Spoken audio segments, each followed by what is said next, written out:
Now at VF Comms, we have the Fara-J in kit form.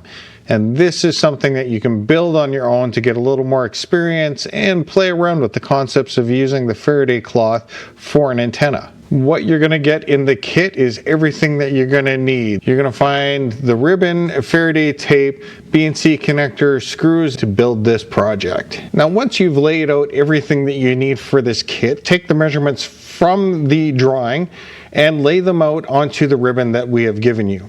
I recommend that you use some chalk, mark down the measurements. They will be different from antenna to antenna. We have the GMRS 70 centimeter, 2 meter, and 6 meter kits available for you, and each one obviously is going to have different dimensions. You can cut individual elements. You can create a long element, a little tiny bridging element, and then the short element on this, and sew everything together. But what I recommend you do is this little origami fold that I'm showing you here, and what this will do is make sure that you have one continuous piece of Faraday tape in the antenna. You'll notice that I've made sure that I've made these elements just slightly longer than the actual measurements given. And you can adjust the SWR by trimming these down before you sew them down. Do you need to sew down these elements? Not necessarily, but in the end, I think the antenna is probably only going to last you about a year using the adhesive on the back of this Faraday tape. And that's why we sew everything down, so that we get a lot of longevity out of the antenna. Once it's sewn down, take a look at where the marks are for the BNC connector. I recommend that you use the BNC connector to mark the holes with something sharp to poke a hole through the material so that you'll be able to attach the connector. With most things that I build, I always do a dry fit first before I glue or lock everything together permanently. What you're going to see here is me gluing the back of the PCB and then attaching it to the ribbon. With this, you've got a couple of moments to adjust for the holes, and then you can screw everything down just like you had before. The ends of the ribbon can be folded over and sewn so that they don't fray, but you don't really have to do that. These are heat sealed and they should hold up fairly fine as is.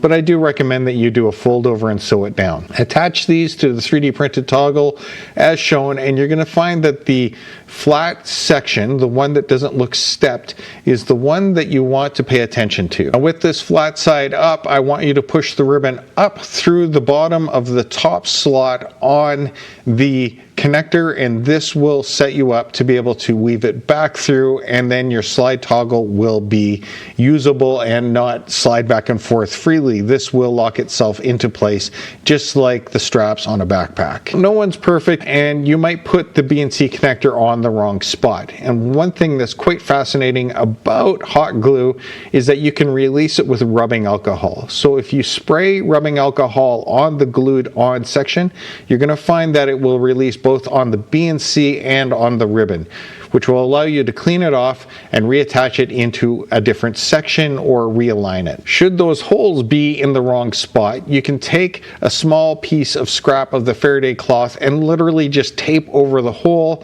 sew over that, and then readjust and place the BNC in the right position. One thing is that the hot glue is very important for you to place this on the antenna. It relieves the strain from the two screw connectors, and your antenna will last much, much longer. Here is an alternative way to attach the BNC connector to the ribbon. You can screw it down on the holes that you had originally marked.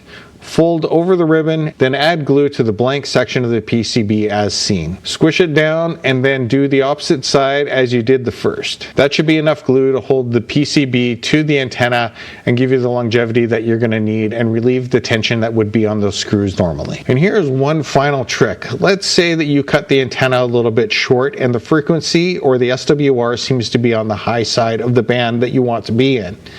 Well, what you can do is take a scrap of the material and extend out the element as seen here, and it will drop the frequency. At that point, you can either re-sew or sew over top of that.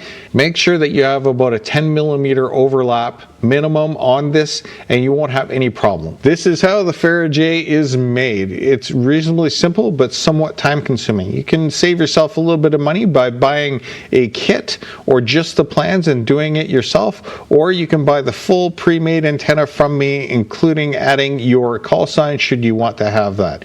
And you can find all of this at vfcoms.com. Thank you. This is V6SFX, and I am clearing this frequency.